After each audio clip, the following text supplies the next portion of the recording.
Hatchet by Gary Paulson, Chapter 16. And now he stood at the end of the long part of the lake, and was not the same, would not be the same again.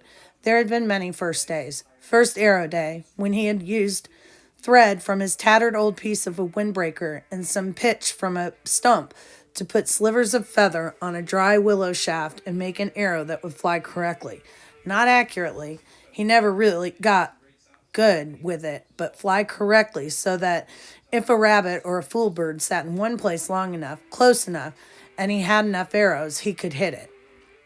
That brought first rabbit day, when he killed one of the large rabbits with an arrow and skinned it as he had the first bird. Cooked it the same to find the meat as good, not as rich as the bird, but still good. And there were strips of fat on the back of the rabbit that cooked into the meat to make it richer. Now he went back and forth between rabbits and fool birds when he could, filling in with fish in the middle. Always hungry. I'm always hungry, but I can do it now. I can get food, and I know I can get food, and it makes me more, I know what I can do. He moved closer to the lake to a stand of nut brush. These were thick bushes with little sticker pods that held green nuts. Nuts that he thought he might be able to eat, but they weren't ripe yet. He was out for fool bird, and they liked to hide in the base of the thick part of the nut brush, back in where the stems were close together and provided cover. In the second clump, he saw a bird, moved close to it, paused when the head feathers came up, and it made a sound like a cricket, a sign of alarm just before it flew. Then moved closer when the feathers went down and the bird relaxed. He did this 4 times, never looking at the bird directly, moving toward it at an angle, so that it seemed he was moving off to the side. He had perfected this method after many attempts, and it worked so well that he had actually caught one with his bare hands, until he was standing less than 3 feet from that bird, which was frozen in a hiding attitude in the brush. The bird held for him, and he put an arrow to the bow, one of the feathered arrows, not a fish arrow, and drew and released. It was a clean miss, and he took another arrow out of the cloth pouch at his belt, which he'd made from a piece of his windbreaker sleeve, tied at one end to make a bottom. The fool bird sat still for him, and he did not look directly at it until he drew the second arrow and aimed and released and missed again. This time the bird jerked a bit, and the arrow stuck next to it, so close it almost brushed its breast. Brian only had 2 more arrows, and he debated moving slowly to change the spear over to his right hand and use that to kill the bird. One more shot, he decided. He would try it again. He slowly brought another arrow out, put it on the string, and aimed and released, and this time saw the flurry of feathers that meant he had made a hit. The bird had been struck off center and was flopping around wildly. Brian jumped on it and grabbed it and slammed it against the ground once sharply to kill it. Then he stood and retrieved his arrows and made sure they were all right, and went down to the lake to wash the blood off his hands. He kneeled at the water's edge and put the dead bird and his weapons down and dipped his hands into the water. It was very nearly the last act of his life. Later, he would not know why he started to turn. Some smell or sound, a tiny brushing sound. But something caught his ear or nose, and he began to turn, and had his head half around, when he saw a brown wall of fur detach itself from the forest to his rear and come down on him like a runaway truck. He just had time to see that it was a moose. He knew them from pictures, but did not know, could not guess how large they were when it hit him. It was a cow, and she had horns, but she took him in the left side of the back with her forehead, took him and threw him out into the water, and then came after him to finish the job. He had another half second to fill his lungs with air, and she was on him again, using her head to drive him down into the mud at the bottom. Insane, he thought, just that, the word insane. Mud filled his eyes, his ears. The horn boss on the moose drove him deeper and deeper into the bottom muck. And suddenly it was over, and he felt alone. He sputtered to the surface, sucking air and fighting panic. And when he wiped the mud and water out of his eyes and cleared them, he saw the cow standing sideways to him, not 10 feet away, calmly chewing on a lily pad root. She didn't appear to even see him, or didn't even seem to care about him, and Brian turned carefully and began to swim crawl out of the water. As soon as he moved, the hair on her back went up and she charged him again, using her head and front hooves this time, slamming him back and down into the water. On his back this time, and he screamed the air out of his lungs and hammered on her head with his fists and filled his throat with water, and she left again. Once more he came to the surface, but he was hurt now, hurt inside, hurt in his ribs, and he stayed hunched over, pretended to be dead. She was standing again, eating. Brian studied her out of one eye, looking to the bank with the other, wondering how seriously he was injured, wondering if she would let him go home this time. Insane. He started to move ever so slowly. Her head turned and her back hair went up, like the hair on an angry dog, and he stopped. Took a slow breath. The hair went down and she ate. Move, hair up, stop, hair down, move, hair up, a half foot at a time until he was at the edge of the water. He stayed on his hands and knees, indeed, was hurt, so he wasn't sure he could walk anyway.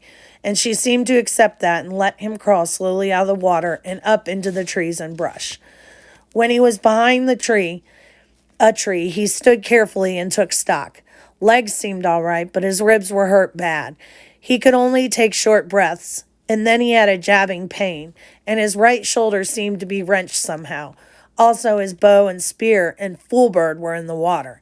At least he could walk, and he had just about decided to leave everything when the cow moved out of the deeper water and left him.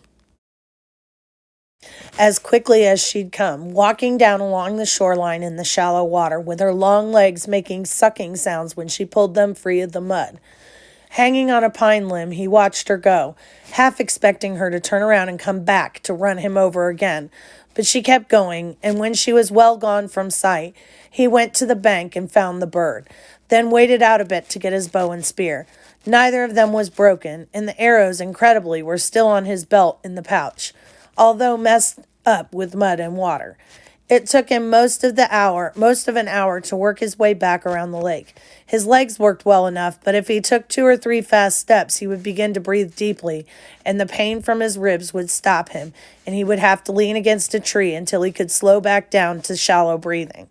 She had done more damage than he had originally thought. The insane cow. No sense at all to it, just madness. When he got to the shelter, he crawled inside and was grateful that the coals were still glowing and that he had thought to get wood first thing in the morning to be ready for the day. Grateful that he had thought to get wood for 2 or 3 days at a time. Grateful that he had fish nearby if he needed to eat. Grateful, finally, as he dozed off, that he was alive. So insane, he thought, letting sleep cover the pain in his chest.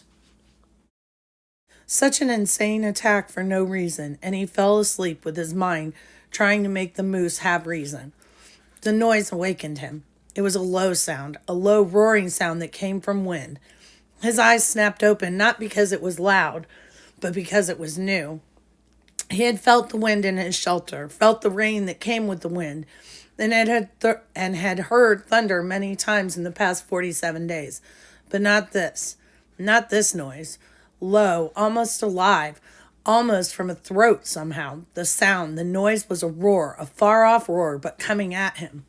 And when he was fully awake, he sat up in the darkness, grimacing with pain from his ribs. The pain was different now, a tightened pain, and it seemed less, but the sound. So strange, he thought, a mystery sound, a spirit sound, a bad sound. He took some small wood and got the fire going again. Felt some little comfort and cheer from the flames, but also felt that he should get ready. He didn't know how, but he should get ready. The sound was coming for him, just for him, and he had to get ready. The sound wanted him. He found the spear and bow where they were hanging on the pegs of the shelter wall, and brought his weapons to the bed that he had made of pine boughs. More comfort, but like the comfort of the flames, it didn't work with this new threat that he didn't understand yet. Restless threat, he thought, and stood out of the shelter away from the flames to study the sky, but it was too dark.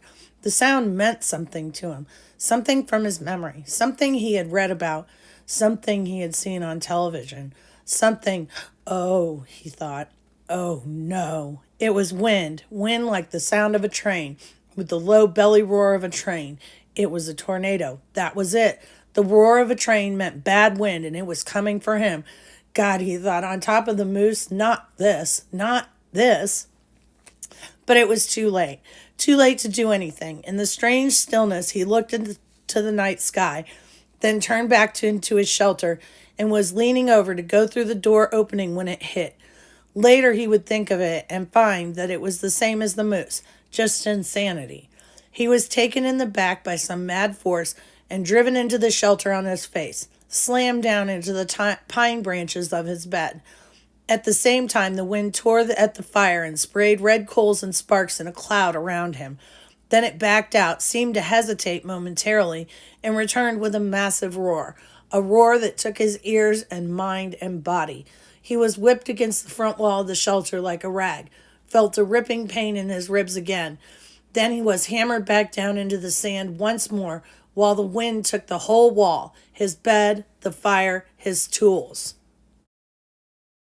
and took it and threw it out into the lake. Gone, out of sight, gone forever. He felt a burning on his neck and reached up to find red coals there. He brushed those off, found more in his pants, brushed those away, and the wind hit again. Heavy gusts, tearing gusts. He heard trees snapping in the forest around the rock, felt his body slipping out and clawed at the rocks to hold himself down. He couldn't think, just held, and knew that he was praying, but didn't know what the prayer was. Knew that he wanted to be, stay and be, and then the wind moved on to the lake. Brian heard the great roaring, sucking sounds of the water and opened his eyes to see the lake torn by the wind, the water slamming in great waves that went in all ways, fought each other, and then rose in a spout of water going up into the night sky like a wet column of light. It was beautiful and terrible at the same time. The tornado tore one more time at the shore on the opposite side of the lake. Brian could hear trees being ripped down, and then it was gone. Gone as rapidly as it had come. It left nothing. Nothing but Brian in the pitch dark. He could find nothing of where his fire had been. Not a spark. Nothing of his shelter, tools, or bed. Even the body of the fool bird was gone. I'm back to nothing, he thought, trying to find things in the dark. Back to where I was when I crashed. Hurt in the dark. Just the same. As if to emphasize his thoughts, the mosquitoes, with the fire gone and protective smoke no longer saving him, came back in thick nostril clogging swarms. All that was left was the hatchet at his belt, still there, but now it began to rain, and in the downpour he would never find anything dry enough to get a fire going, and at last he pulled his battered body back in under the overhang where his bed had been and wrapped his arms around his ribs. Sleep couldn't come with the insects ripping at him, so he lay the rest of the night, slapping mosquitoes and chewing with his mind on the day. This morning he had been fat, well, almost fat, and happy, sure of everything, with good weapons and food, and the sun in his face and things looking good for the future. And inside of one day, just one day, he had been run over by a moose and a tornado, had lost everything, and was back to square one. Just like that. A flip of some giant coin, and he was the loser. But there's a difference now, he thought. There really is a difference. I might be hit, but I'm not done. When the light comes, I'll start to rebuild. I'll still have the hatchet, and that's all I had in the first place. Come on, he thought, baring his teeth in the darkness. Come on. Is that the best you can do? Is that all you can hit me with? A moose and a tornado? Well, he thought, holding his ribs and smiling, then spitting mosquitoes out of his mouth. Well, that won't get the job done. That was the difference now. He had changed, and he was tough. I'm tough where it counts, tough in the head. In the end, right before dawn, a kind of cold snap came down. Something else new, this cold snap. And the mosquitoes settled back into the damp grass under the leaves. He could sleep, or doze. And the last thought he had that morning as he closed his eyes was, I hope the tornado hit the moose. When he awakened, the sun was cooking the inside of his mouth and had dried his tongue to leather. He had fallen into a deeper sleep with his mouth open just at dawn, and it tasted as if he had been sucking on his foot all night. He rolled out and almost bellowed with pain from his ribs. They had tightened in the night and seemed to pull at his chest when he moved. He slowed his movements and stood slowly without stretching unduly and went to the lake for a drink. At the shore he kneeled carefully and with great gentleness and drank and rinsed his mouth.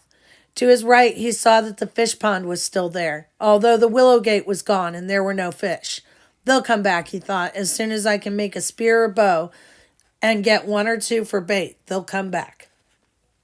He turned to look at his shelter, saw that some of the wood for the wall was scattered around the beach, but was still there, and saw his bow jammed into a driftwood log. Broken, but with the precious string still intact. Not so bad now, not so bad. He looked down the shoreline for other parts of his wall, and that's when he saw it. Out in the lake, in the short part of the L, something curved and yellow was sticking 6 or 8 inches out of the water. It was a bright color, not an earth or natural color, and for a second he couldn't place it. Then he knew it for what it was. It's the tail of the plane. He said it aloud, half expecting to hear somebody answer him. There it was, sticking up out of the water. The tornado must have flipped the plane around somehow when it hit the lake, changed the position of the plane, and raised the tail. Well, he thought, well, just look at that. And at the same moment, a cutting thought hit him. He thought of the pilot still in the plane, and that brought a shiver and massive sadness that seemed to settle on him like a weight. And he thought that he should say or do something for the pilot. Some words, but he didn't know any of the right words, the religious words. So he went down on the side of the water and looked at the plane and focused his mind the way he did when he was hunting the fool birds and wanted to concentrate. Focused it on the pilot and thought, have rest forever.